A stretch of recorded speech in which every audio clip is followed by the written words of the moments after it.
Buenas tardes.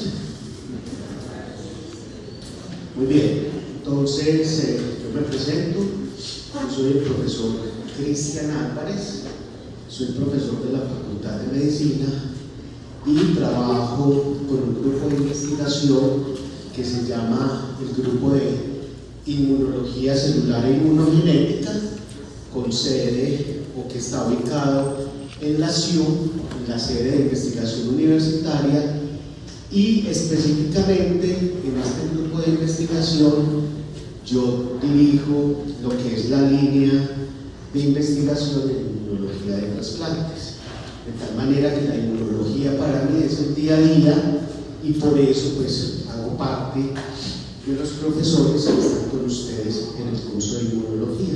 Entonces conmigo van a tener varias actividades. De hecho, hay muchas actividades que yo dirijo en el curso de inmunología, así que nos vamos a ver bastante. ¿Listo? Por eso, desde el principio quiero que pactemos algunas cositas importantes, ¿sí? Lo primero, les solicito el favor de que los teléfonos los dejemos a un ladito, ¿sí? Yo sé que a veces se necesita el teléfono para buscar alguna información o para complementar alguna cosa, pero sí les pido el favor que el teléfono lo utilicemos exclusivamente para lo necesario, ¿sí? Para uno como profesor es muy molesto y es muy desmotivante uno aquí dándola toda para que ustedes entiendan los conceptos y de pronto ustedes chateando en el WhatsApp o mirando el Facebook, guagados de la risa. Créanme que para uno es muy incómodo sentirse en esa situación. Entonces les voy a pedir el favor de que en la medida de lo posible dejemos el teléfono a un lado. Segundo, los corrillos, ¿sí? Cuando no entiendan algo, cuando quieran que se aclarara algún concepto o que se les repita un concepto, para eso estamos los profesores, precisamente, para poder establecer como ese tipo de comunicación sin necesidad de armar un corrillo. O si de pronto tienen un chismecito por ahí que hablar con el compañero, pues dejémoslo para después de clase, ¿sí? Sé que esta es una hora muy dura para recibir clase, pero créanme que es mucho más dura darla, ¿sí? Entonces, si todos ponemos de nuestra parte, yo creo que nos va a ir muy bien. Entonces, tengamos en cuenta como esas cositas que les acabo de mencionar. Muy bien. Entonces vamos a empezar hoy a entender un poquito de los mecanismos de respuesta inmune, ¿sí? Ustedes saben que la respuesta inmune pues está dada por unas células que son las células de la respuesta inmune y que pues son las encargadas de ejercer los mecanismos efectores de la respuesta inmune. Tradicionalmente estos mecanismos efectores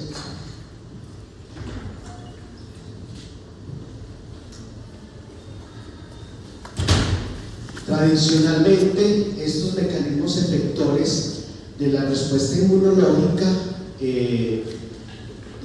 se han dividido en mecanismos efectores de la respuesta inmune innata y mecanismos efectores de la respuesta inmune específica, ¿sí? ¿En qué creen ustedes que radica la diferencia entre los mecanismos de respuesta inmune innata y los mecanismos de respuesta inmune específica? La memoria. ¿Quién dijo eso? ¿Por qué la memoria? Cuéntanos a ver. ¿Cómo es tu nombre? Andrés. Andrés. Cuéntanos por qué eso. En innata no hay una memoria clara. La adaptativa se está girando la memoria a los propósitos de C4 y C8 y los mismos. ¿Y por qué crees que la adaptativa lleva a memoria? Por la variabilidad de los sectores que codifican.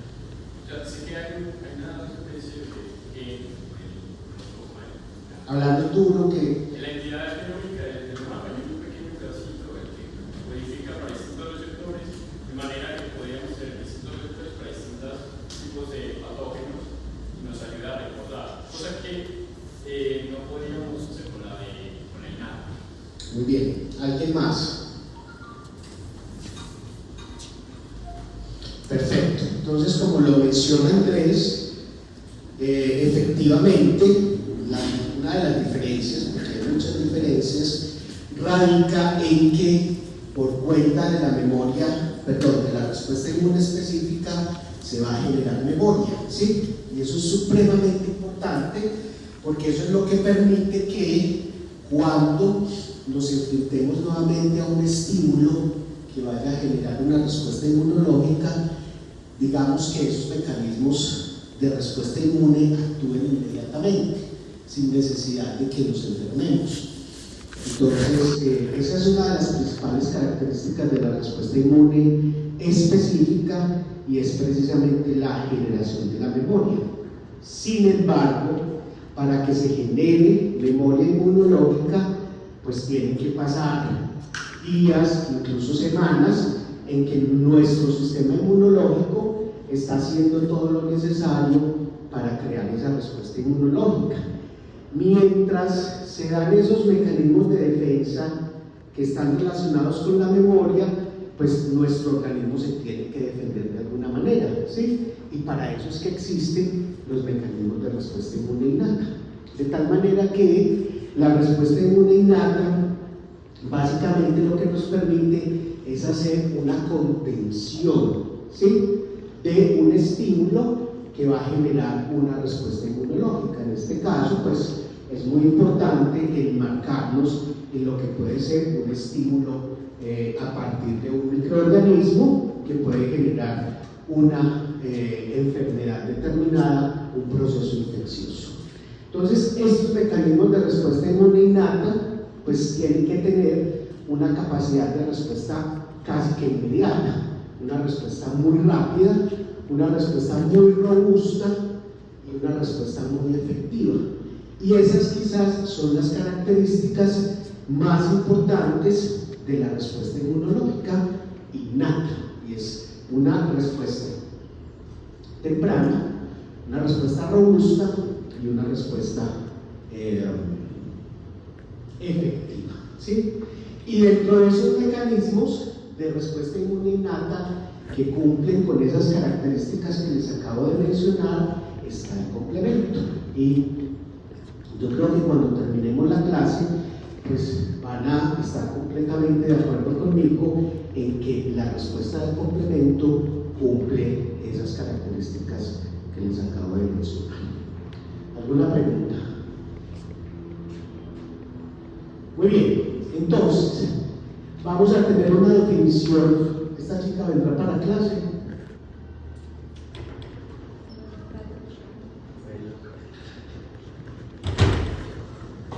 Entonces vamos a definir el complemento, ¿sí? Entonces, como definición tenemos que es una cascada enzimática que cumple funciones importantes en la defensa contra las infecciones y en diferentes mecanismos efectores de la respuesta inmunológica. Dentro de esa definición, lo más importante que debemos de tener en cuenta es una cascada enzimática. Eso nos va a ayudar a entender cómo funciona el complemento, ¿sí? Y para poder entender cómo funciona el complemento, es importante entender que va a tener una actividad enzimática, ¿sí? que si ustedes leyeron algo acerca del complemento, pues van a ver unas proteínas que van a tener una capacidad de fragmentar otras proteínas que funcionan como simógeno, y de esa manera entendemos cómo es esa función enzimática.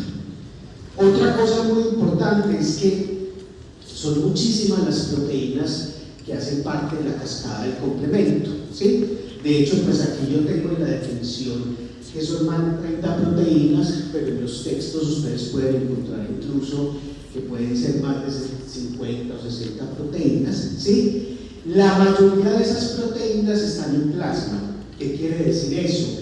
Están en la circulación, hacen parte de la fase acuosa de la sangre o de la fase líquida de la sangre, y de esa manera esas proteínas están constantemente disponibles para cuando nuestro organismo necesite activar la cascada del complemento. De hecho, es una de esas características importantes porque precisamente la capacidad de respuesta inmediata o de respuesta temprana está muy relacionado con el hecho de que esas proteínas estén disponibles constantemente en la circulación, y son tan numerosas y están tan disponibles que constituyen el 15% de la fracción de las globulinas. Si ustedes se acuerdan en bioquímica, cuando hacen una electroforesis de sangre, la fracción más amplia y la fracción más abundante es la fracción de las globulinas, y las proteínas del complemento constituyen un 15% de esa fracción de las globulinas. Eso da cuenta de la importancia o de la necesidad más bien que tiene nuestro organismo de esta respuesta inmunológica. ¿Alguna pregunta hasta acá? Muy bien. Entonces aquí podemos ver un esquema de cómo funciona esa cascada del complemento. Y de pronto el dibujito nos permite entender de que se llama cascada precisamente porque funciona de esa manera. Funciona como una cascada de eventos que van a llevar a una consecuencia final, que es la lisis, ¿sí? De entrada ya vamos a tener ese concepto muy importante, lo vamos a tener muy claro, y es que la consecuencia final de la activación del complemento es la lisis.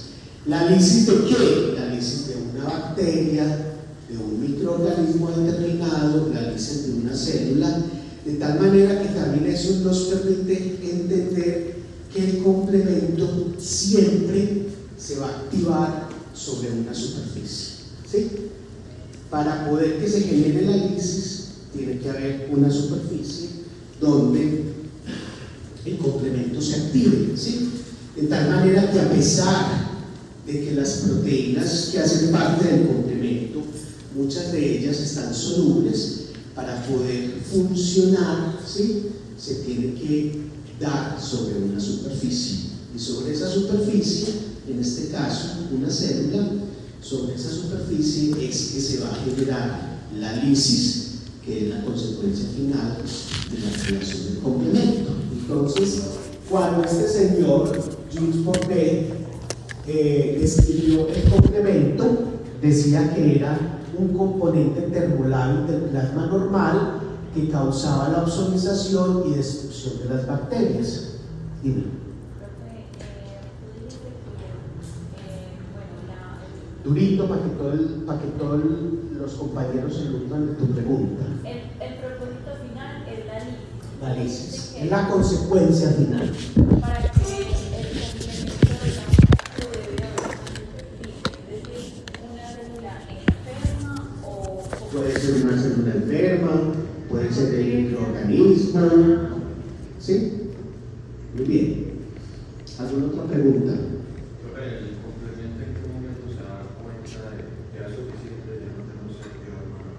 Hay unos mecanismos de regulación, y eso lo vamos a ver al final de la clase. De hecho, muchas de las proteínas del complemento no actúan en la fase efectora, sino que actúan en la fase reguladora de esa cascada del complemento.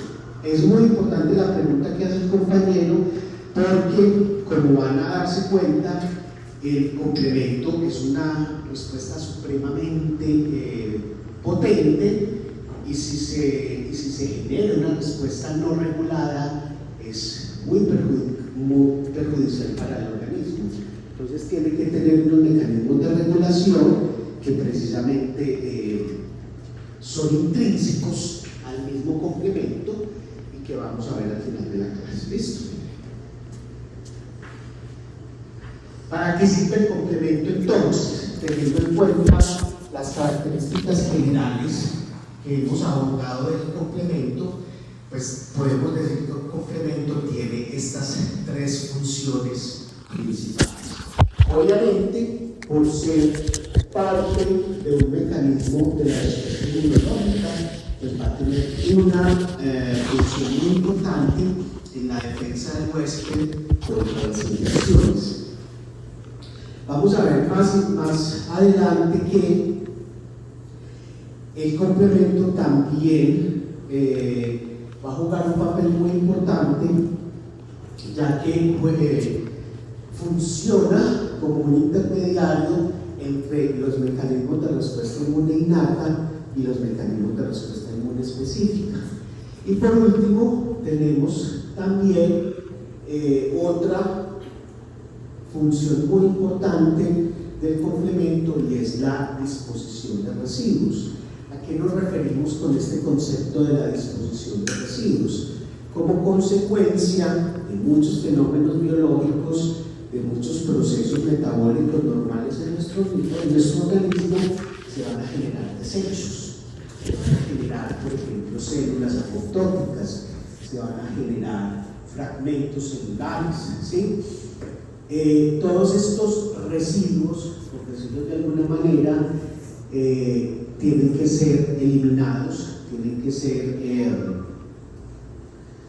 aclarados, y el complemento juega un papel muy importante en la aclaración de esos residuos, de tal manera que también, independiente de ese papel tan importante que juega en la respuesta inmunológica, pues también tiene un papel biológico muy importante en la disposición de los residuos.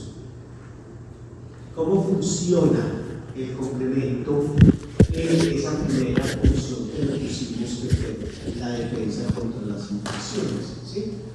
Obviamente, ya lo habíamos mencionado, el complemento va a ser muy importante, o va a jugar un papel muy importante, ya que tiene la capacidad de lisar células y bacterias, y por lo tanto, pues, esa es una de sus formas más importantes en eliminar microorganismos, por ejemplo, y es produciendo la lisis de los microorganismos, o incluso produciendo la lisis de células que están infectadas con microorganismos, como es el caso de los microorganismos intracelulares. Pero además de eso, el complemento también va a favorecer otros fenómenos importantes dentro de la respuesta inmune, ¿sí? Entonces, el complemento va a favorizar la opsonización. ¿Ustedes ya habían escuchado ese término o no? Bueno, la opsonización es un fenómeno que es muy importante para que se dé una buena fagocitosis, ¿sí? Resulta que hay unas células en nuestro organismo, unas células de la respuesta inmune, que tienen la capacidad de tragarse esos microorganismos, y de hecho ustedes van a ver la fagocitosis como otro mecanismo importante de la respuesta inmune innata. Resulta que la opsonización es una forma de permitir una fagocitosis más eficiente, es decir, algunas proteínas del complemento se depositan en los microorganismos, y de esa manera esos microorganismos pueden ser fagocitados más fácilmente. Digamos que las proteínas del complemento que se depositan en esos microorganismos permiten que sea reconocido ese microorganismo, y además puede ser fagocitado, ¿sí? De esa manera entonces no solamente favorece la eliminación del microorganismo por la lisis, sino también por la fagocitosis, por medio de ese proceso que se denomina opsonización, ¿sí? Entonces, esas proteínas del complemento que se depositan sobre una superficie pueden funcionar como opsoninas, ¿sí? Opsoninas. ¿Por qué? Porque favorecen la opsonización o permiten la opsonización. Digamos que la opsonización es como un marcaje, ¿sí? Y por ese marcaje los microorganismos pueden ser más fácilmente fagocitados por las células fagocíticas. ¿Listo? ¿Alguna pregunta? Muy bien. Y también, por cuenta de la activación del complemento, entonces se van a favorecer la quimiotaxis, que la quimiotaxis es un proceso relacionado con la migración celular o con el reclutamiento de otras células y activación de otras células de la respuesta inmunológica. Eso lo vamos a ver más adelante, ¿sí? De tal manera que, a pesar de que la principal consecuencia de la activación del complemento es la lisis, el complemento hace muchas otras cosas más allá que la lisis. ¿Listo? ¿Cómo funciona el complemento en la mediación entre la respuesta inmune innata y la respuesta inmune específica? Ya vamos a ver más adelante que el complemento aumenta la respuesta de los anticuerpos, ya que una de las vías del complemento se activa con la unión antígeno-anticuerpo. Entonces, esto nos permite entender que el anticuerpo, que es ya un producto que se genera como consecuencia de la memoria inmunológica,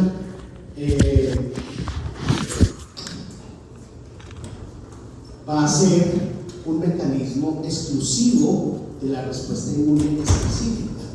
De esta manera, entonces entendemos que el complemento puede funcionar tanto en la fase como mecanismo de respuesta inmune innata y como mecanismo de respuesta inmune específica.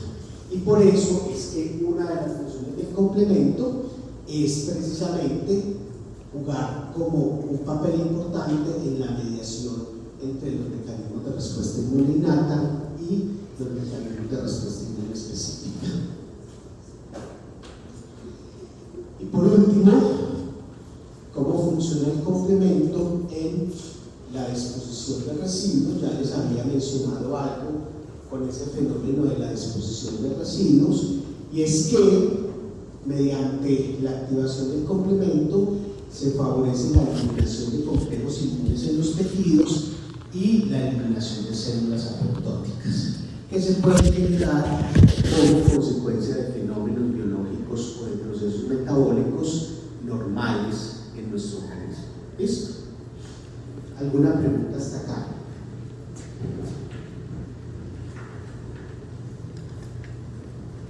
Entonces, aquí un dibujito donde más o menos se esquematiza esos conceptos que acabamos de ver. Entonces tenemos acá una unión antígeno-anticuerpo que permite la activación del complemento, y como consecuencia de la activación del complemento se va a generar un polo en esa superficie donde se activa el complemento. Se va a favorecer la fagocitosis, miren ustedes las proteínas del complemento recubriendo ese antígeno, y de esa manera se favorece la fagocitosis, y por cuenta de otras proteínas del complemento también se va a favorecer el reclutamiento de otras células de la respuesta inmunológica y la eliminación de diferentes detritus derivados de la activación del complemento. De tal manera que, como les decía anteriormente, pues el complemento y sus derivados juegan un papel importante desde muchas perspectivas. las diferentes vías de activación del complemento. Entonces tenemos la vía clásica, tenemos la vía alterna y tenemos la vía de las lectinas o la vía famosa. ¿Sí? La vía clásica, la vía de las lectinas o la vía clásica, la vía alterna y la vía de las lectinas o de las manusas. Es importante aquí anotar que cada una de estas vías del complemento tiene un evento desencadenante, ¿sí? Y eso es en última instancia lo que nos permite diferenciar las diferentes vías de activación del complemento y entender cuándo y cómo es que funciona cada una de esas vías de activación del complemento.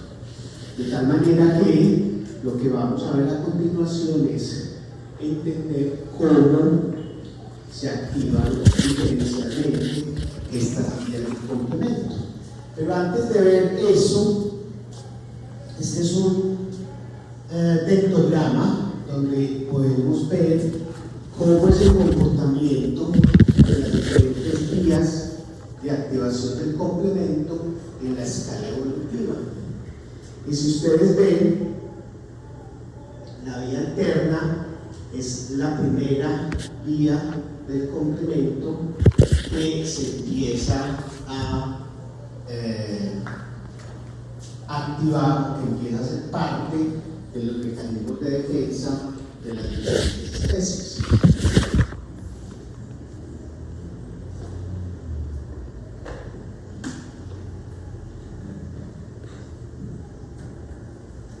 Y si ustedes miran aquí detenidamente, pues la vía alterna del complemento aparece en la escala evolutiva hace más o menos unos 1500, 1400, 1500 millones de años, ¿sí?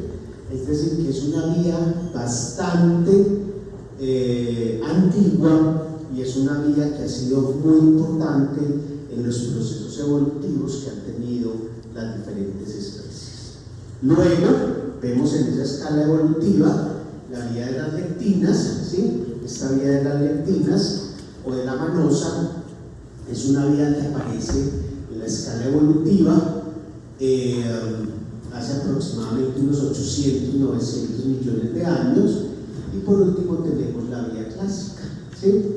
Que la vía clásica, que es la más elaborada, y yo creo que eso nos queda claro porque aparece más tardíamente en la escala evolutiva. La vía clásica aparece en esa escala evolutiva hace más o menos unos 600 millones de años. De tal manera que el complemento, como respuesta inmunológica, pues ha permitido la evolución de las especies. Y eso también pues, nos da idea de lo importante que es esa activación del complemento como mecanismo de defensa. ¿Alguna pregunta hasta el momento? Muy bien. Pero antes de entender o de empezar a activar el complemento, es muy importante que miremos algunos truquitos en la nomenclatura del complemento para que no se nos vuelva complejo entender eso, ¿sí? Si entendemos esa nomenclatura, ya entender cómo funciona no va a ser tan difícil. Entonces vamos a hablar un poquito de esa nomenclatura que se utiliza en la activación de las diferentes vías del complemento.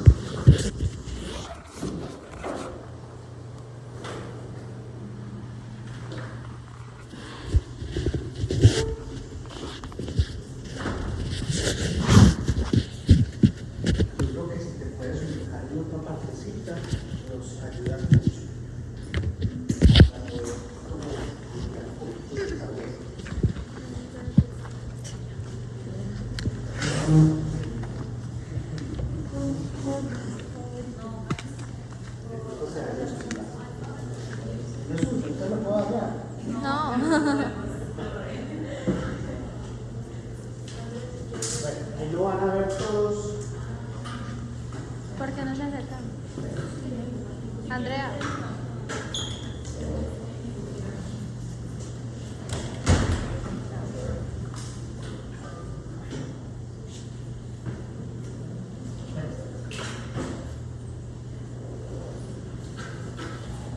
Ahorita organizamos eso.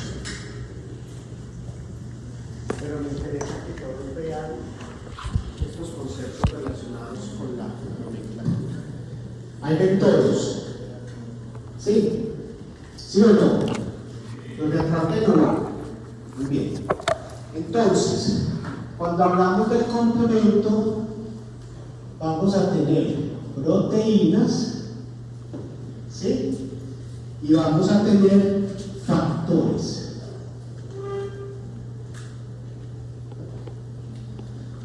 Vamos a tener proteínas y vamos a tener factores. Los factores también son proteínas, simplemente que en la activación del complemento, cuando se estaba descubriendo, cuando se estaba organizando cómo era que funcionaba eso, algunas proteínas lo llamaron factores por la función enzimática que tenían, pero todos son proteínas, ¿sí? Entonces las que denominaron proteínas están denominadas con una letra C. Eso nos queda muy claro entenderlo, C de complemento, ¿sí? Y las proteínas del complemento van desde C1 hasta C9. Van desde C1 hasta C9, pasando por C2, C3, C4, C5, C6, C7, C8, C9. ¿Listo? Pero C1 es una proteína que está conformada por 5 subunidades. C1 es una proteína que está conformada por 5 subunidades. Entonces vamos a tener una subunidad que la vamos a denominar C1Q. ¿Sí? Vamos a tener 2 subunidades que las vamos a denominar C1R. ¿Sí? Y vamos a tener otras 2 subunidades que las vamos a denominar C1S. ¿Sí? C1 está formado por 5 subunidades. Una subunidad de C1Q, 2 subunidades de C1R y 2 subunidades de C1S. ¿Listo?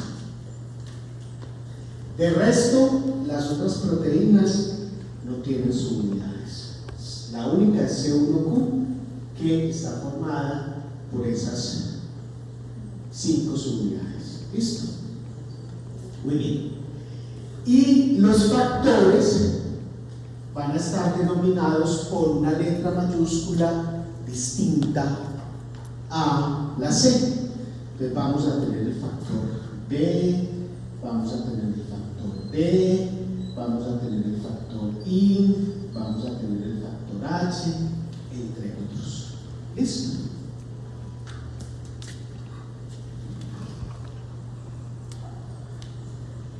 Otra de las características que yo les había mencionado de la activación de la cascada del complemento es que cuando se activa el complemento se genera una actividad enzimática, ¿sí? Y esa actividad enzimática que se genera es la fragmentación.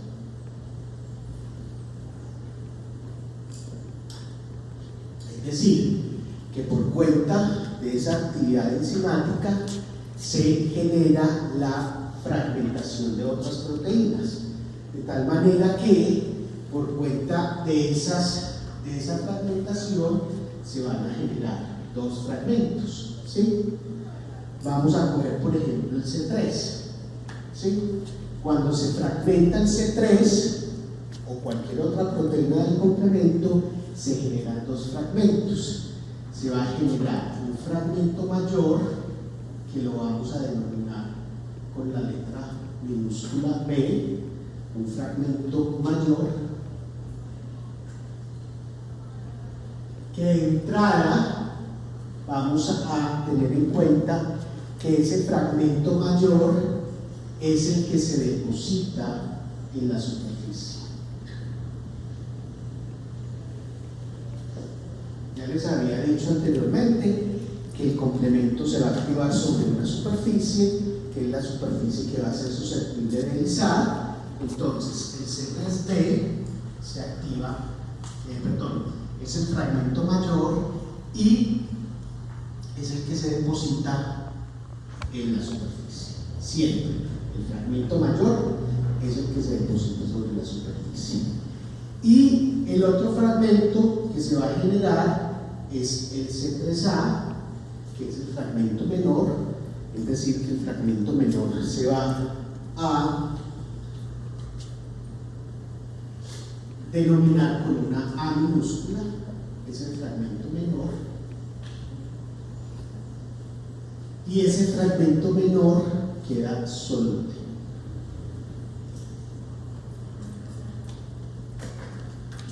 El fragmento mayor se deposita sobre la superficie y el fragmento menor queda soluble.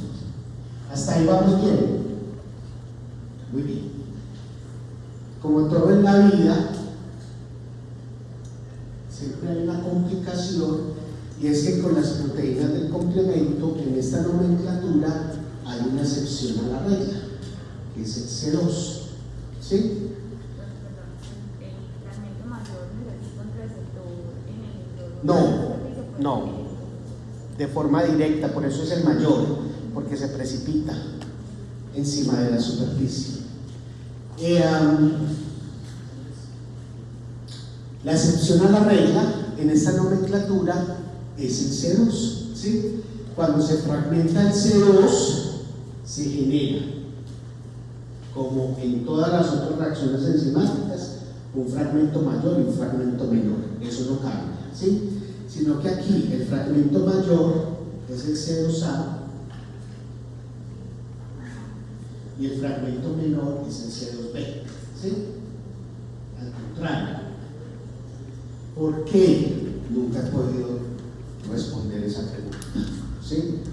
Yo me imagino que en la época que estaban descubriendo el complemento, el que estaba trabajando con C2 se le fueron las luces o estaba pensando en otra cosa y hizo la nomenclatura distinta. ¿Sí? Pero digamos que la función es la misma. Vamos a tener un fragmento mayor, que es el que se deposita, y vamos a tener un fragmento menor, que es el que queda solo. ¿Listo? Si entendemos esto, ya tenemos ganada el entendimiento de una tercera parte del complemento.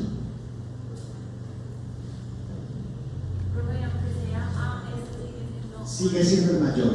El problema está en la nomenclatura. Por eso les digo, funciona de la misma manera. El mayor se deposita y el menor queda soluble. ¿Sí? Simplemente que la confusión está en cómo denominaron a ese fragmento mayor y cómo denominaron a ese fragmento menor. ¿Listo? Muy bien. Era lo mismo, pero me parece más fácil cuando yo se los escribo. Entonces vamos a empezar a entender la vía clásica del complemento. ¿Sí?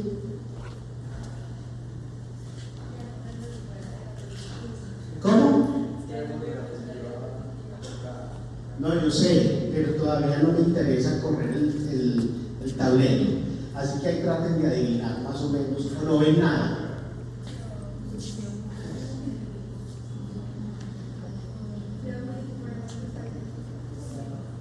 ¿Por qué no me colaboran ustedes? Corriendo desde acá. No. Corriéndolo para acá. Puede ser.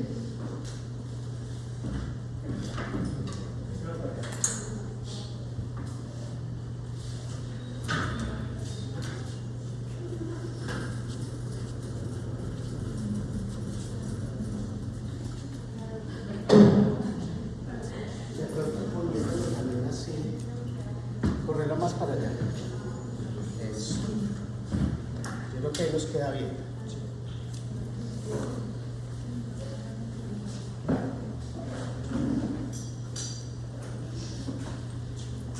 ¿Todos tienen claro esto? ¿Lo puedo borrar?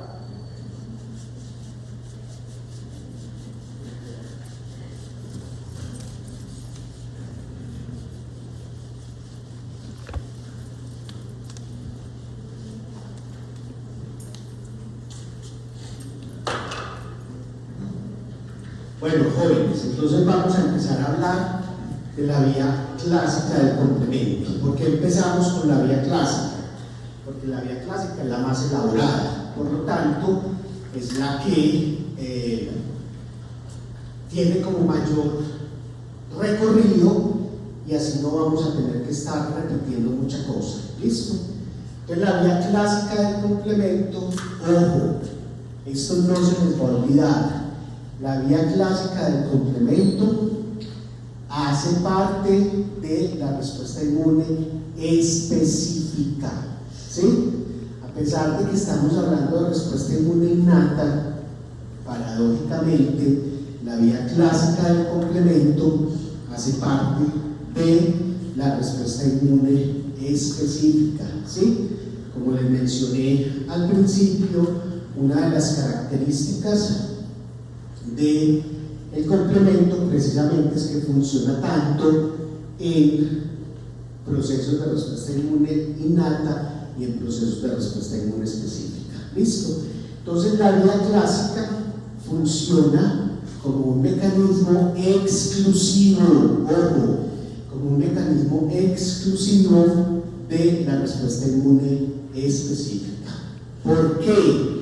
Porque la forma en que se activa esa vía clásica del complemento es mediante la unión antígeno-anticuerpo. ¿Sí o no? Entonces tenemos aquí una superficie donde hay unos anticuerpos preformados, es decir que ya hubo un contacto inicial con ese microorganismo, se formó ese microorganismo, se formaron esos anticuerpos contra ese microorganismo, y cuando tenemos un contacto secundario con ese mismo microorganismo, pues esos anticuerpos ya van a reconocer inmediatamente el antígeno y se unen a ese antígeno. Lo que permite que se active la vía clásica del complemento es esta unión antígeno-anticuerpo, ¿sí? Es decir, los anticuerpos específicos que ya están unidos a una superficie.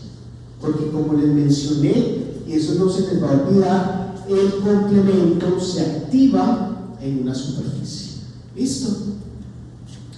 Muy bien. Entonces, vamos a ver qué pasa. Todo empieza con C1Q, ¿sí? Acordémonos que C1 tiene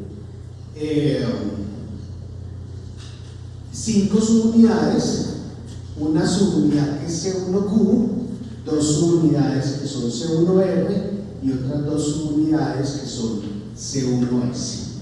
Entonces, quien va a iniciar toda la cascada de activación del complemento es la subunidad C1Q, ¿sí? Y aquí quiero que pongamos a funcionar un poquito la imaginación. Entonces, si ustedes ven, C1Q tiene una forma como si fuera una mano con los dedos abiertos, ¿sí o no? Entonces, ¿qué es lo que pasa? Esta forma que tiene C1Q le permite intercalarse entre las uniones antígeno-anticuerpo. Por eso se tienen que dar las uniones antígeno-anticuerpo.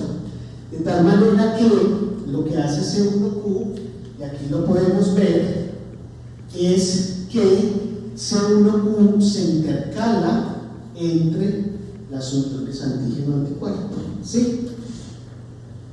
Y una vez se intercala entre esas uniones antígeno-anticuerpo, sufre un cambio conformacional y permite que se le unan las dos unidades de C1R y las dos unidades de C1S, y de esa manera queda completo C1. ¿Sí? Estas subunidades en el plasma están de forma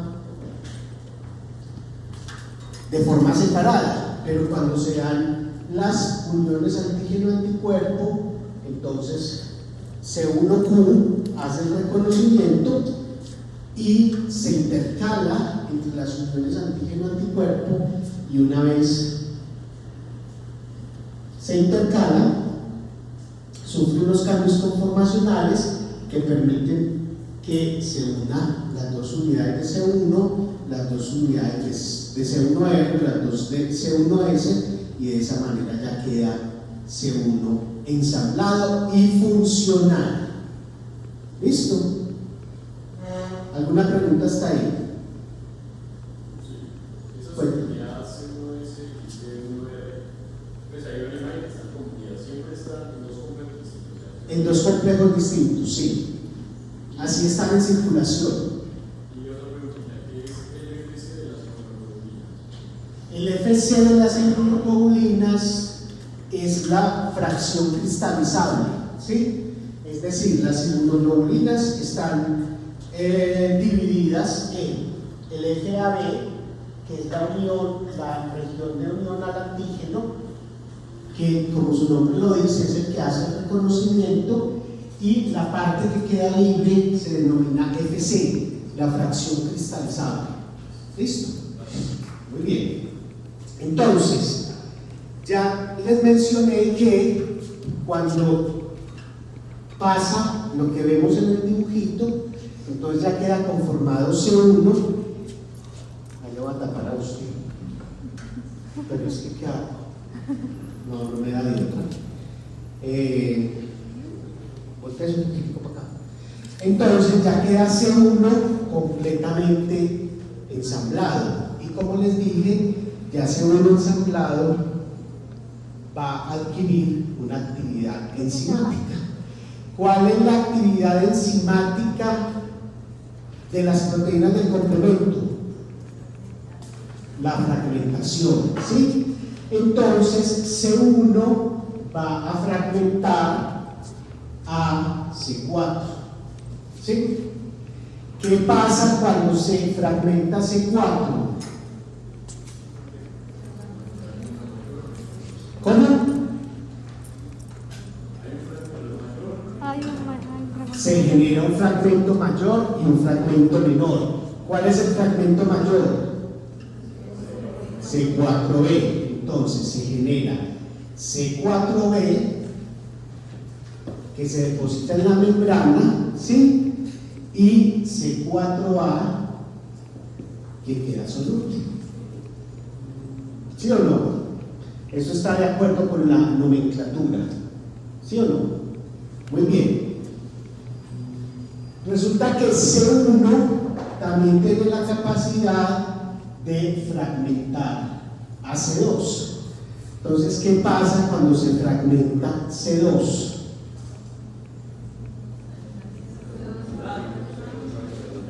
Se genera igualmente un fragmento mayor y un fragmento menor. El fragmento mayor, que en este caso es el C2A, se deposita en la membrana y queda soluble el fragmento menor, que es C2B. ¿Sí o no? Ahí no les estoy diciendo nada distinto a lo que les expliqué en la nomenclatura, sino que aquí lo estamos poniendo en contexto. Entonces, vemos que en la superficie quedó una molécula o una estructura formada por C4b y C2a, ¿sí? Esa estructura va a funcionar como la convertasa del C3, ¿sí? ¿Y qué creen ustedes que hace la convertasa del C3? Fragmenta ¿a quién? La convertasa del C3 fragmenta C3, ¿sí?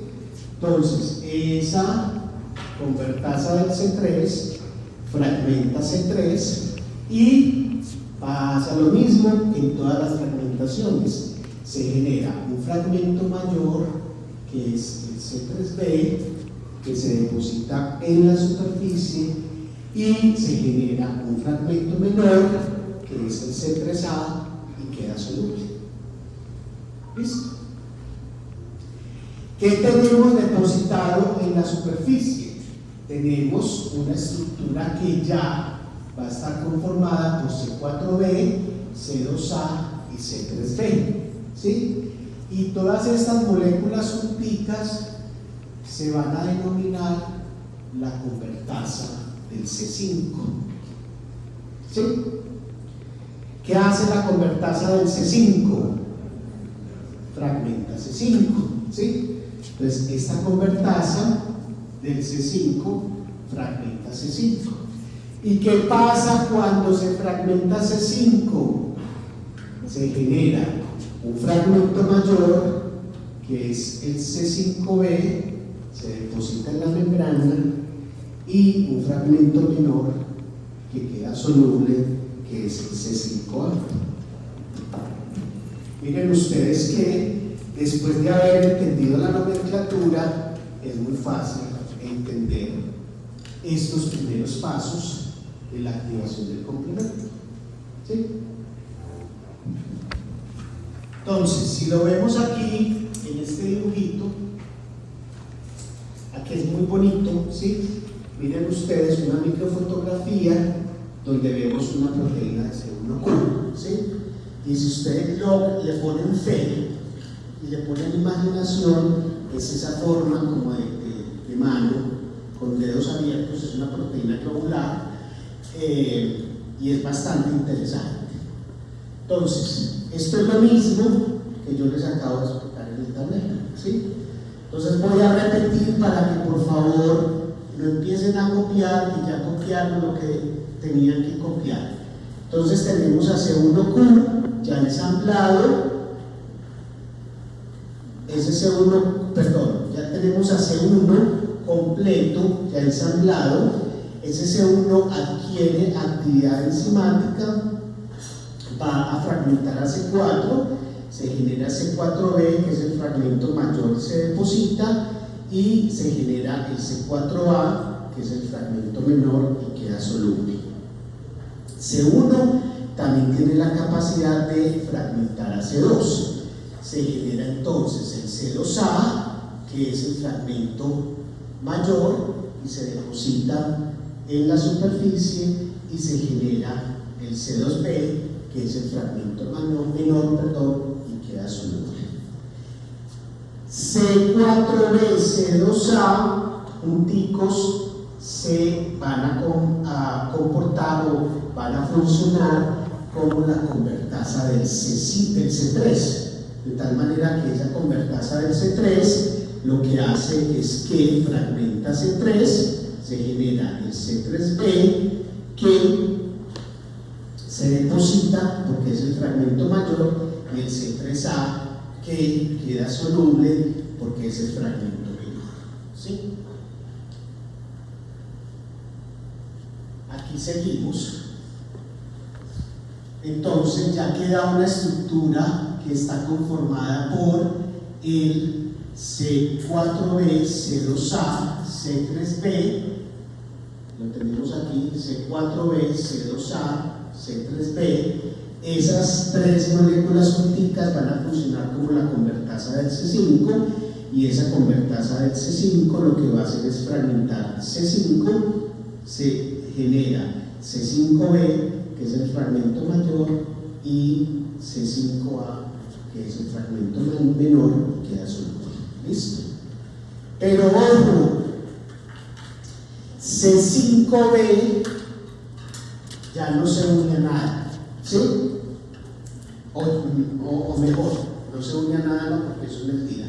Ya C5 no se une a las estructuras que se habían generado antes, sino que C5b queda solito depositado en la membrana. ¿Listo? ¿Alguna pregunta? Muy bien. ¿Qué pasa entonces con C5? Aquí ya paran las fragmentaciones.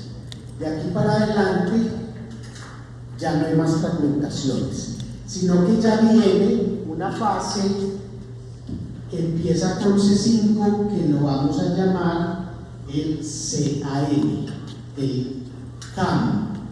¿Y qué es ese CAM? Complejo de ataque a la membrana. Es decir, a partir de la formación de C5 o de la generación de C5b, ya empieza lo que es la fase lítica, que se genera o se da cuando se forma el complejo de ataque a la membrana. ¿Tú ibas a preguntar algo? No, ya me lo respondiste. Bueno.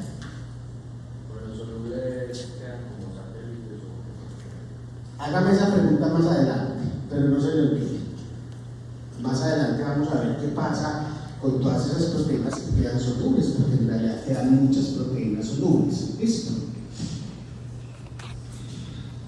Entonces, ¿qué pasa con C5?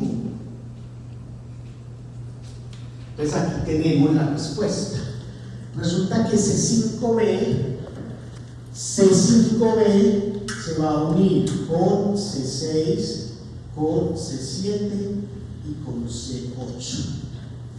C5b se va a unir con C6, C7 y C8. ¿Sí? Y aquí apelo nuevamente a la imaginación. ¿Sí? Entonces ustedes ven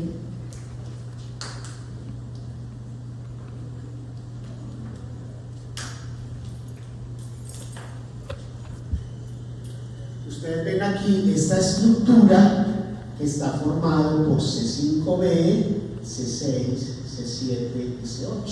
¿Sí? Y si ustedes le ponen un poquito de fe y de imaginación, ustedes más o menos ven esta estructura que se forma ahí como si fuera una espina. ¿Sí? Yo la veo como si fuera una espina, o como si fuera un gancho de eso donde se cuelga la carne en las carnicerías, algo así. El hecho es que es una estructura que tiene una forma que va a permitir que esa estructura se incruste dentro de la membrana o dentro de la pared de esa superficie donde se activa el complemento. ¿Sí? De tal manera que esa estructura se entierra en la membrana, se incrusta en la membrana y hace un agujerito, hace un primer daño, hace un huequito chiquito en la membrana. ¿Sí? Y después ese huequito chiquito va a ir siendo agrandado, porque en ese huequito se van a ir depositando filamentos de C9. ¿Sí? Entonces se deposita un filamento de C9, agranda un poquito el huequito, otro filamento de C9, agranda otro poquito el huequito, y así sucesivamente hasta que se forma un poro. ¿Sí? De tal manera que el efecto final de la formación de ese complejo de ataque a la membrana y por lo tanto de la activación del complemento es la formación de ese poro. ¿Sí? Es más o menos algo así como lo que le sucedía a uno en el colegio. ¿Sí? Cuando de pronto uno iba con un blue jean roto, tenía un rotico chiquito, o con la sudadera y tenía un rotico chiquito, entonces llegaba un compañero y le metía un dedo, llegaba otro compañero y le metía otro dedo, llegaba otro compañero y le metía otro dedo, hasta que ese huequito chiquito lo volvían un roto gigante. ¿Sí? Como el que tiene esta niña en la rodilla. Eso mismo es lo que pasa en la superficie donde se activa el complemento. ¿Sí? Se genera una estructura como esta, formada por C5b, C6, C7, C8, genera ese primer huequito y ya vienen los filamentos de C9, que son los dedos de los compañeros, se van incrustando ahí y vuelven ese hueco más grande. y de esa manera se formó un poro. De tal manera que jóvenes, por cuenta de la activación del complemento, esta microfotografía nos muestra qué es lo que pasa, y es que en una superficie donde se activa el complemento se están generando miles de poros. Miren ustedes, cada manchita negra que vemos ahí es un poro, ¿sí? ¿Y qué pasa en una superficie donde se forman toda esa cantidad de poros? Es una superficie no viable, porque es una superficie donde van a entrar y salir sustancias sin ningún tipo de control. De tal manera que lo que permite el complemento es la generación de una lisis osmótica, ¿sí? Por pérdida del equilibrio hidrolítico. ¿Listo? Miren ustedes, aquí tenemos otra microfotografía mucho más reciente y más elaborada, donde se ven los poros, ¿sí? Incluso uno alcanza a ver ahí los filamentos que se mueven como haciendo la pared del poro, ¿sí? Y aquí tenemos ya, yo no sé qué tipo de fotografía será esta, pero miren ustedes que es un círculo perfecto, ¿sí? Formado por filamentos que se mueven. Eso, muchachos, sucede después de que se dé la unión antígeno-anticuerpo. Esto puede suceder en media hora. En media hora ya no hay superficie que valga. Eso da cuenta de lo rápido, lo potente y lo robusto que es este mecanismo de respuesta inmune. Que en este caso, a pesar de ser un mecanismo de respuesta inmune específica, porque es mediado por anticuerpos, es un mecanismo rápido, ¿sí? Por eso cuando nos tenemos memoria inmunológica y nos infectamos, ni nos damos cuenta, porque se activa el complemento y en par patadas elimina ese foco infeccioso y no nos dimos ni cuenta. ¿Sí o no? ¿Alguna pregunta?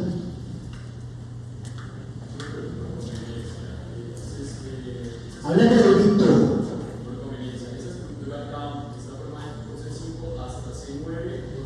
Hasta C9. Hasta C9. Complejo de ataque a la membrana. ¿Listo? Eso se puede para cualquier célula. O bueno, cualquier microorganismo. Cualquier superficie. Perdón.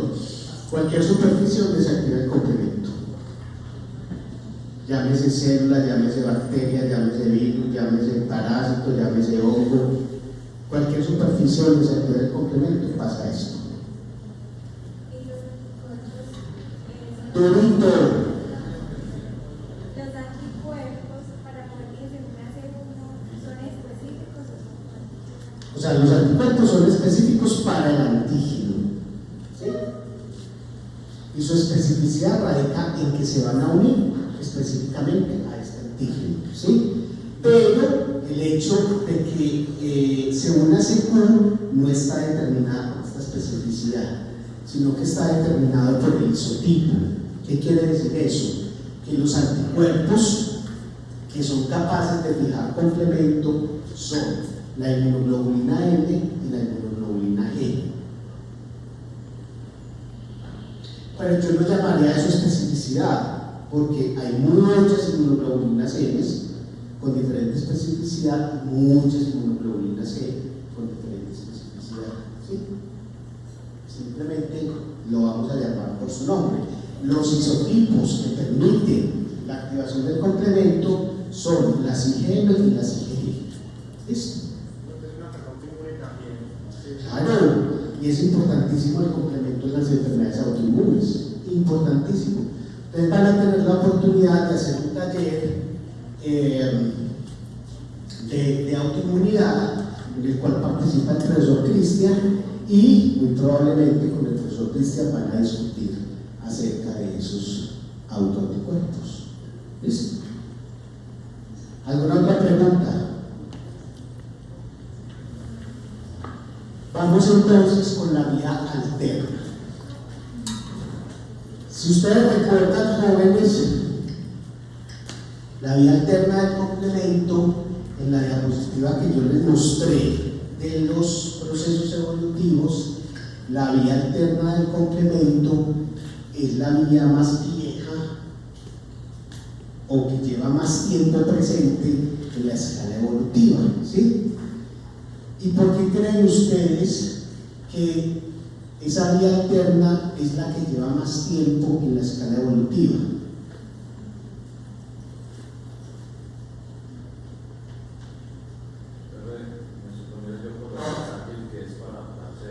Yo creo que más que versátil le podemos dar otro calificativo, y es lo sencillo, ¿sí?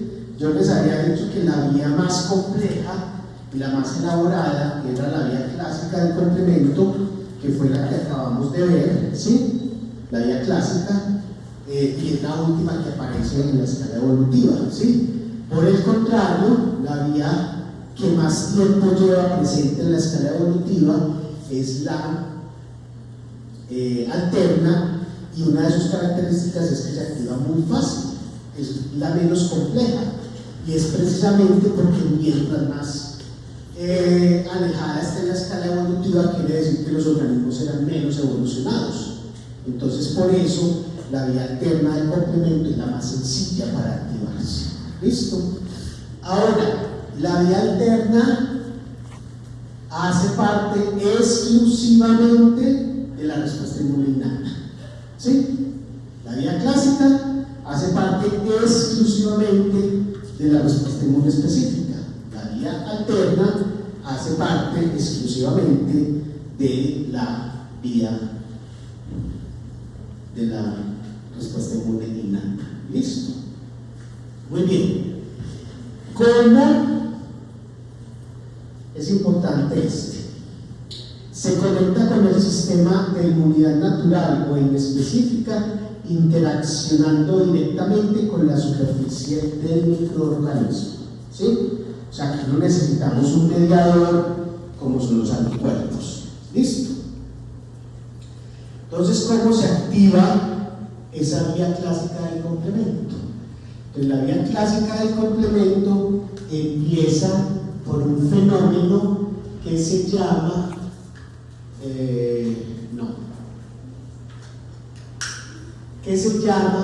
la hidrólisis espontánea del C3. Hidrólisis espontánea del C3. Es decir, que cuando al C3 se le une una molécula de agua, cuando al C3 se le une una molécula de agua, ese C3 sufre una fragmentación por cuenta de una hidrólisis, ¿sí? Entonces, por eso se llama la hidrólisis espontánea del C3, ¿sí? Ahora, ustedes dirán, pero bueno, ¿eso qué tiene que ver con un proceso infeccioso? Pues, resulta que cuando hay un proceso infeccioso, y eso lo van a ver de pronto en la próxima clase con los conceptos generales de inmunidad innata, cuando hay un proceso infeccioso, pues se genera todo un ambiente proinflamatorio, ¿sí? Y dentro de ese ambiente proinflamatorio hay una activación del endotelio, es decir, se tiene que activar el endotelio para nosotros entender cómo esas proteínas del complemento que están en la circulación van a llegar al tejido donde se está dando el proceso infeccioso, ¿sí o no? Entonces se activa el endotelio, hay permeabilidad vascular, es decir que por medio de ese vaso sanguíneo van a estar pasando al tejido todo lo que puede haber en circulación, ¿sí? Y va a haber mucha probabilidad de que esas moléculas de C3 hagan una hidrólisis espontánea, ¿sí? Entonces el mismo proceso proinflamatorio favorece que se dé esa hidrólisis espontánea del C3. ¿Listo? ¿Vamos bien hasta ahí? Muy bien. Ahora sí me interesa que se concentre en este dibujito que vemos aquí. Los dibujitos nos permiten entender muy fácil los conceptos, ¿sí? Entonces concentrémonos en este dibujito. Tenemos entonces el C3 que entró al tejido por cuenta de ese proceso o ese microambiente proinflamatorio. Se le unió una molécula de agua y mediante la unión de la molécula de agua se generó ese proceso que lo denominamos la hidrólisis espontánea del C3. Y como consecuencia de la hidrólisis espontánea del C3, entonces se generó C3b, que como ya sabemos es un fragmento mayor y se deposita en la superficie, ¿sí o no? Y es lo que vemos aquí. Ahora, ¿qué pasa con ese C3b que está ahí depositado en la membrana? Resulta que ese C3b depositado en la membrana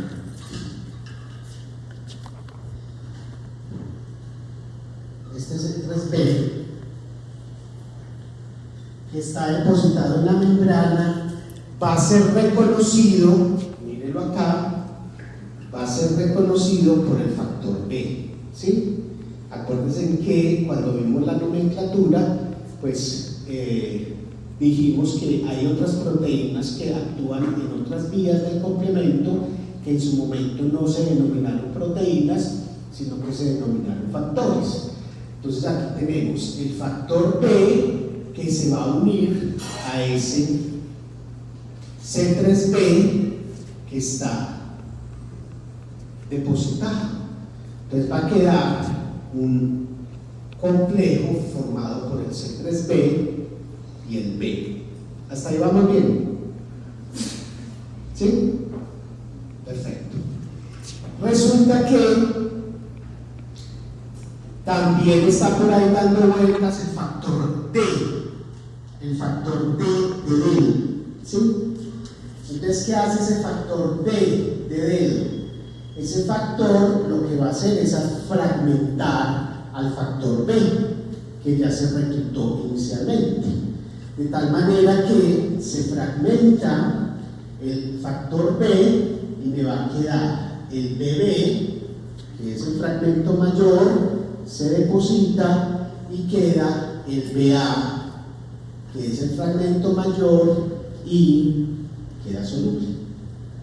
Ven ustedes que no les estoy diciendo nada distinto a lo que ya hemos visto, simplemente que aquí no se llama C, sino que se llama B. ¿Listo? ¿El factor D quién fragmenta? El factor D fragmenta B. Y al fragmentar a B, entonces se genera el BB, que es el fragmento mayor, se deposita, y el BA, que es el fragmento menor, y queda soluble. ¿Sí o no?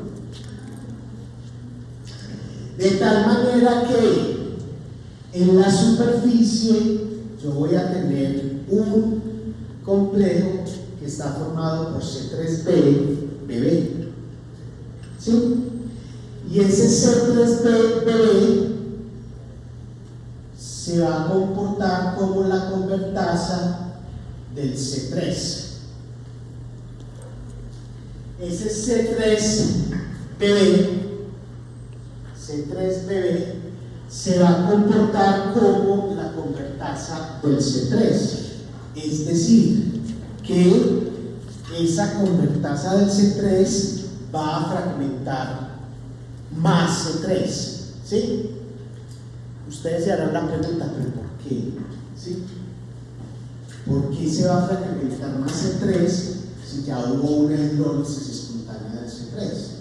Resulta que la molécula que se hidroliza espontáneamente es muy poquita, ¿sí? Casi que es lo necesario para poder que se active la vía del complemento, pero se tiene que amplificar esa vía del complemento para poder cumplir su función. Entonces, por eso se forma la convertasa del C3 que va a fragmentar más C3 y como consecuencia de la fragmentación de C3 se va a generar C3b, que es el fragmento mayor, se deposita en la membrana, y C3a, que es el fragmento menor y queda soluble. De tal manera que en la membrana se va a formar una estructura formada por C3b, BB, C3b, C3b, BB, C3b. Y ese C3b, BB, C3b se va a comportar como la convertasa del C5. ¿Y qué hace la convertasa del C5? Fragmenta C5, se genera C5b, que queda depositado en la superficie, y C5a, que queda soluble. Y de ahí para adelante ya sabemos qué es lo que pasa. Se forma el complejo de ataque a la membrana, C5b se une con C6, C7, C8, forman esa estructura en forma de espina. Esa estructura en forma de espina le hace un rotico a la membrana, luego viene C9, amplía ese rotico y se forma el poro. De tal manera que ya tenemos la vía clásica del complemento. ¿Cuál es el evento desencadenante de la vía clásica del complemento? La unión antígeno del cuerpo. Y por lo tanto es una respuesta exclusiva de la inmunidad específica. La vía alterna del complemento. ¿Cuál es la actividad? ¿Cuál es el iniciador de la activación de la vía alterna del complemento? La hidrólisis espontánea del C3. Por lo tanto, es una respuesta muy rápida que hace parte de la respuesta inmune innata exclusiva. ¿Listo? Y vamos a ver la otra vía de activación del complemento, que es la vía de las lectinas. Y esta sí es muy sencilla, pero tiene un componente exclusivo también, y es que la vía de las lectinas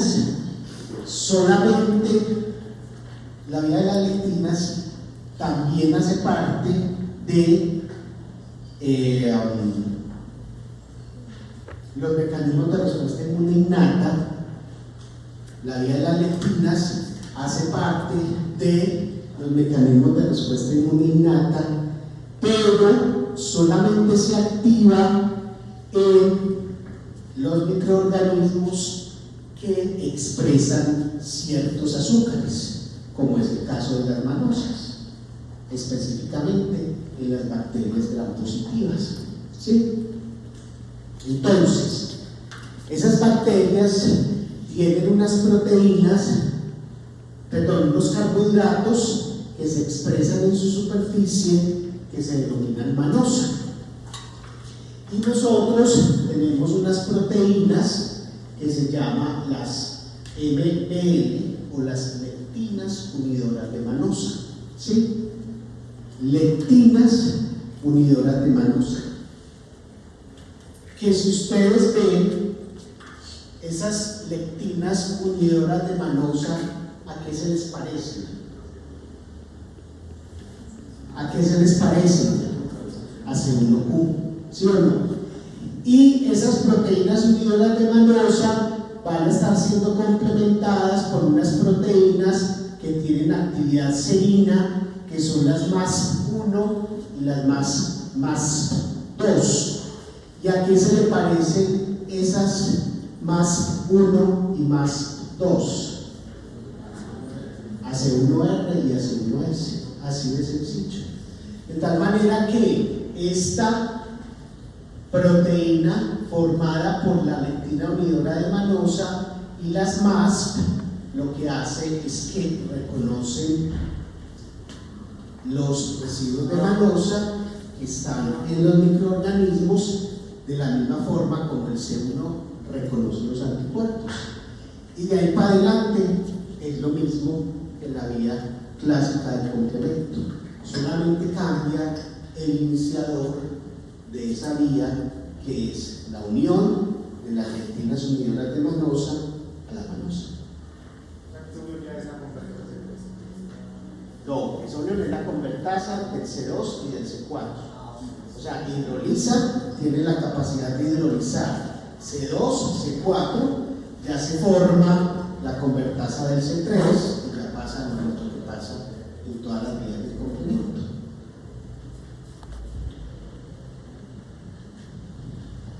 ¿Alguna pregunta?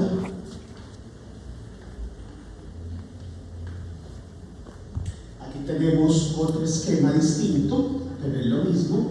Tenemos la proteína, la lectina unidora de manosa, que está haciendo complejo con las MASP. Esta va a reconocer los residuos de manosa que están en el microorganismo, y ya esto permite que se active o que se inicie la actividad enzimática. Se fragmenta C2, se fragmenta C4, luego estos dos conforman la convertasa del C3 y así sucesivamente hasta llegar al complejo de ataque a la membrana y la formación del POC. De tal manera que la consecuencia, ¿sí?, de la activación del complemento ya sabemos que es la muerte por lisis de muchos microorganismos, ¿sí?, y de muchas células también, como lo vamos a ver más adelante. Pero también, ahora sí respondo la pregunta que hacía el compañero: ¿qué pasa con los factores solubles? Los factores solubles, más que todo el C3A y el C5A, desencadenan una reacción inflamatoria porque van a permitir la formación de muchos mediadores inflamatorios. También, como consecuencia de la activación del complemento, se los decía al principio de la clase, algunas de esas proteínas, específicamente el C3b y el C5b, funcionan como opsoninas, es decir, que van a favorecer la fagocitosis de esos microorganismos. O sea que en una respuesta innata, algunos microorganismos se pueden destruir por la activación del complemento y otros microorganismos se pueden destruir por la fagocitosis, ¿sí? Es decir, esa respuesta inmune innata es una retroalimentación de varios mecanismos. Y también, a veces, precisamente por la naturaleza de los virus, que son microorganismos demasiado básicos, no hay una superficie en la cual se puede activar el complemento de manera efectiva, pero sí se puede dar la neutralización de algunos virus. Estos jóvenes entonces nos da cuenta de lo importante que es la activación del complemento. Ahora, evolutivamente hay una cosa muy interesante.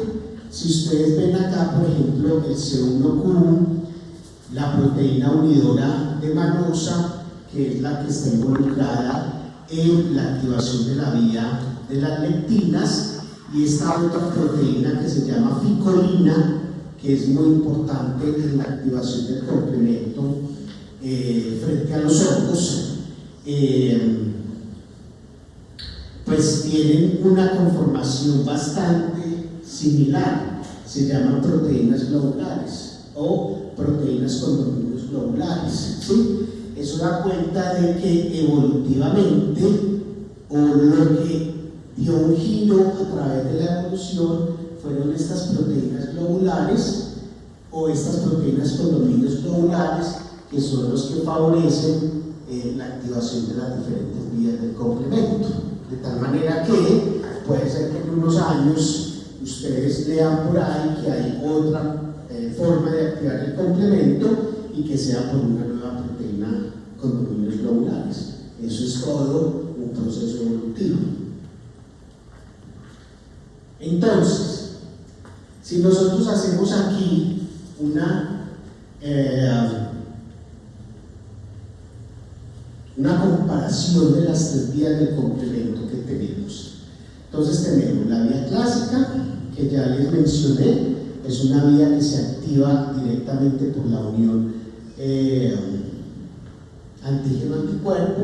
Esa unión antígeno-anticuerpo va a ser reconocida por el C1Q, luego se unen el C1R y el C1S, y ya el C1 completo entonces va a tener acción enzimática sobre C4 y C2. Tenemos la vía de las lectinas. La vía de las lectinas entonces se une cuando las lectinas unidoras de manosa unidas a las MASP reconocen las manosas, adquieren actividad enzimática, y esa actividad enzimática va a estar dirigida también contra C4 y C2. ¿Listo? Cuando se fragmentan C4 y 2, entonces se genera la convertasa del C3, y ahí es donde C3 va a ser hidrolizado o va a ser fragmentado por la convertasa del C3. Y por otro lado, entonces tenemos la vía alterna del complemento, que es la más antigua en la escala evolutiva, que se activa por la hidrólisis espontánea del C3, y con la ayuda del factor B y del factor T se va a formar también una convertasa del C3 que ya va a permitir la fragmentación del C3. De tal manera que las tres vías del complemento convergen en C3, ¿sí? Y de ahí para adelante, después del C3, ya el mecanismo es el mismo en cualquiera de las vías del complemento. Se va a formar el complejo de ataque a la membrana, y a través de ese complejo de ataque a la membrana, entonces se va a generar la lisis. ¿Listo?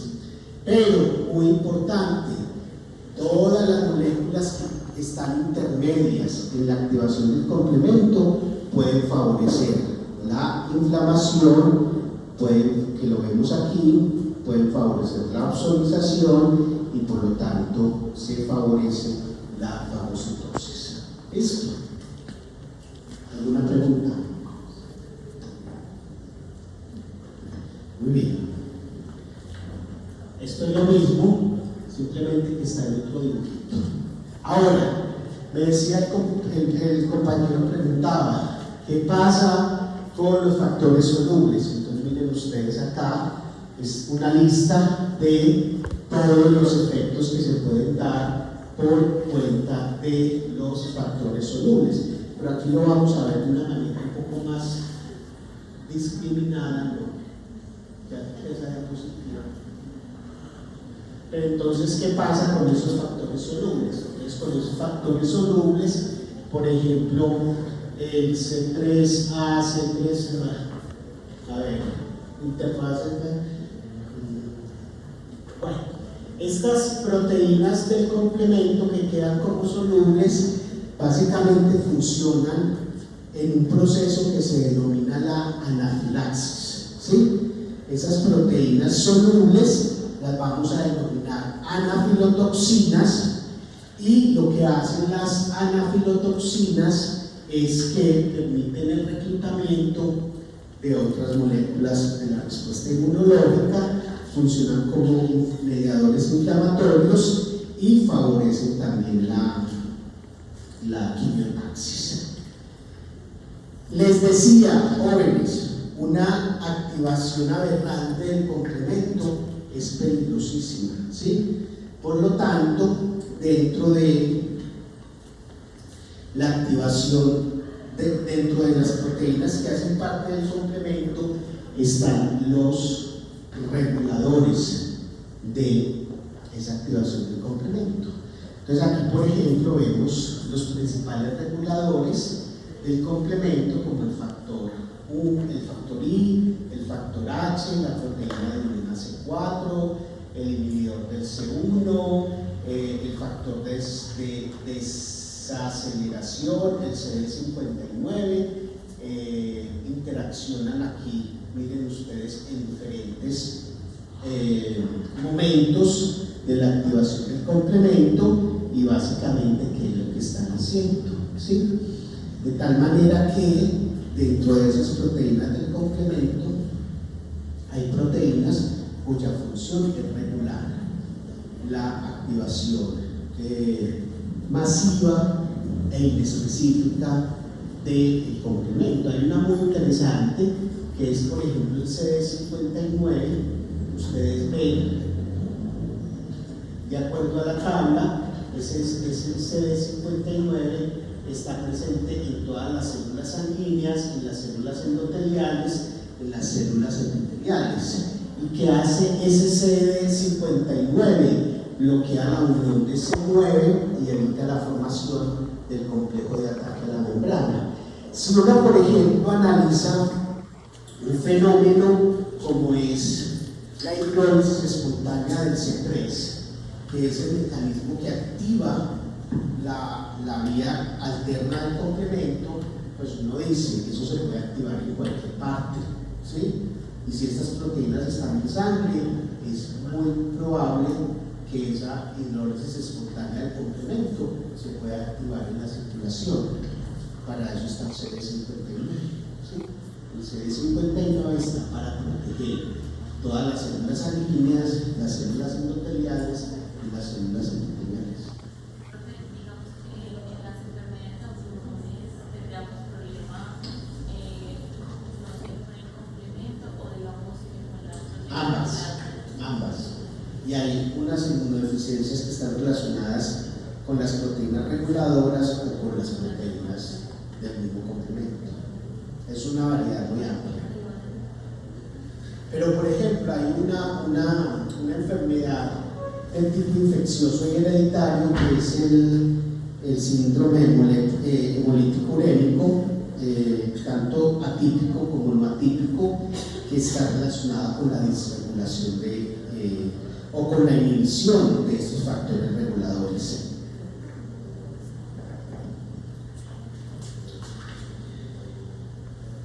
Aquí tenemos otra tabla, pues, donde están los diferentes factores y qué hacen, ¿sí? Pero digamos que aquí me quiero que miremos esta tabla o esta diapositiva, donde también vemos las diferentes vías del complemento, cómo se activan, dónde convergen, y cada uno de estos recuadros son puntos y moléculas donde se regula la activación del complemento, de tal manera que, como ven ustedes, casi que para cada uno de los pasos de la activación del complemento, independiente de la vía de activación, hay unos puntos de regulación. Eso da cuenta de lo importante que es este mecanismo, lo potente que es como mecanismo de defensa y lo importante que es la regulación de ese mecanismo. ¿Listo? ¿Alguna pregunta? Estos reguladores están sobre la membrana o también Hay algunos solubles y hay algunos de membrana, se encuentran de ambos. De hecho, aquí en esta tablita dice unido a membrana, fase fluida, unido a membrana, soluble, unido a membrana, soluble, o sea, hay de todo. ¿Listo?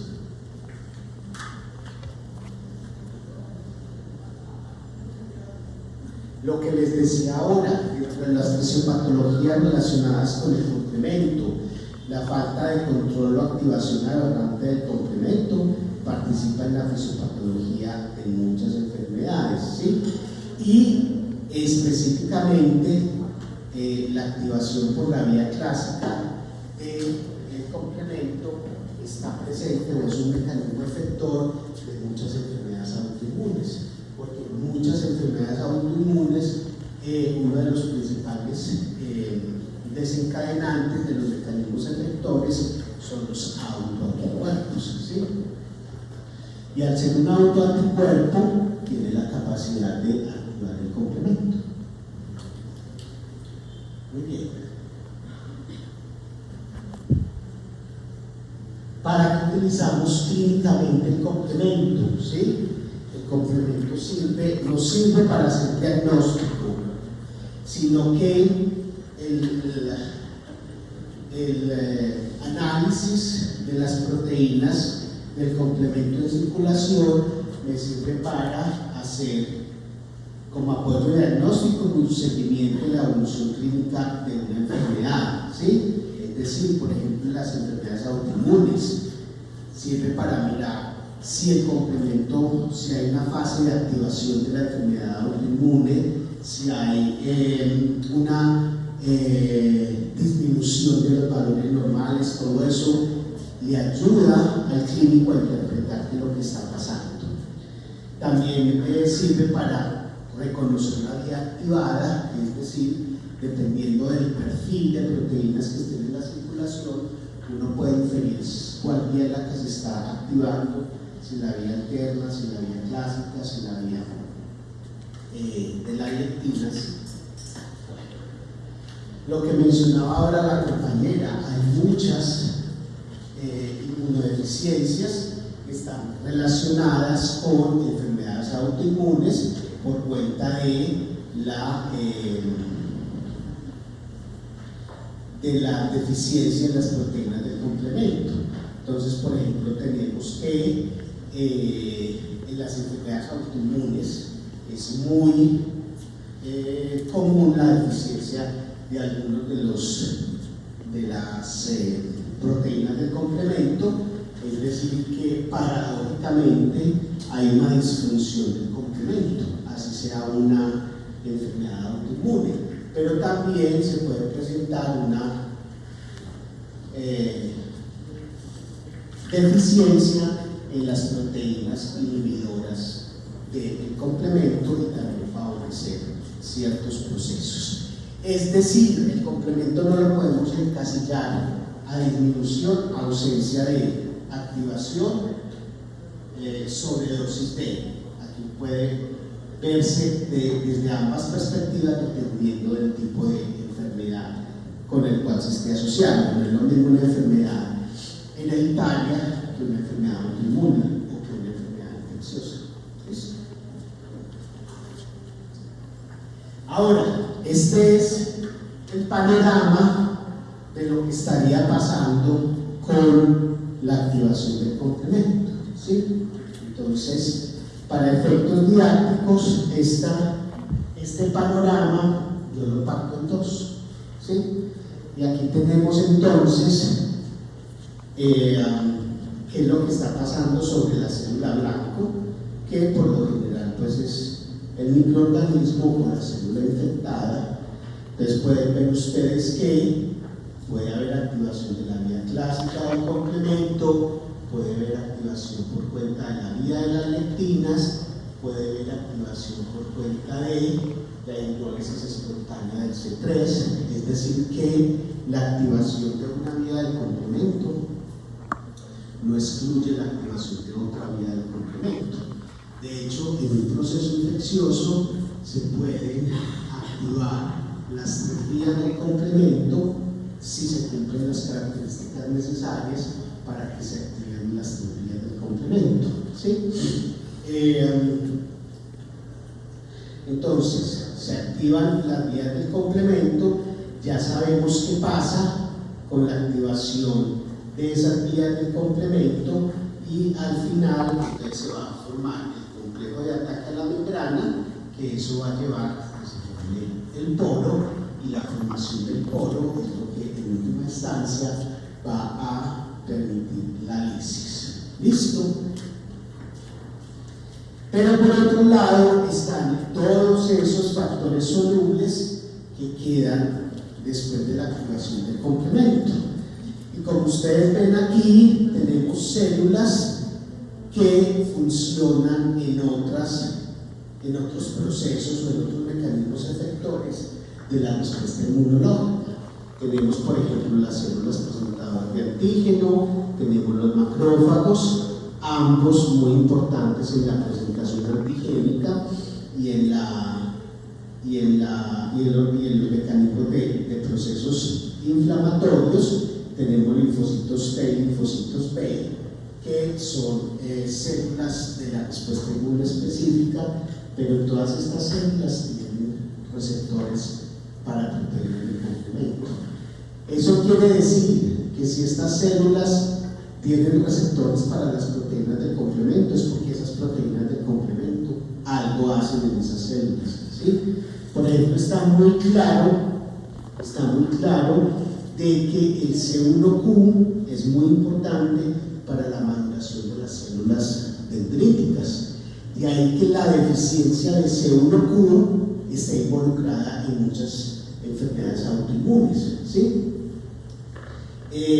Por ejemplo, tenemos en los linfocitos B que el receptor del complemento es muy importante para la activación de esas células por un mecanismo que se llama el entrecruzamiento de los receptores.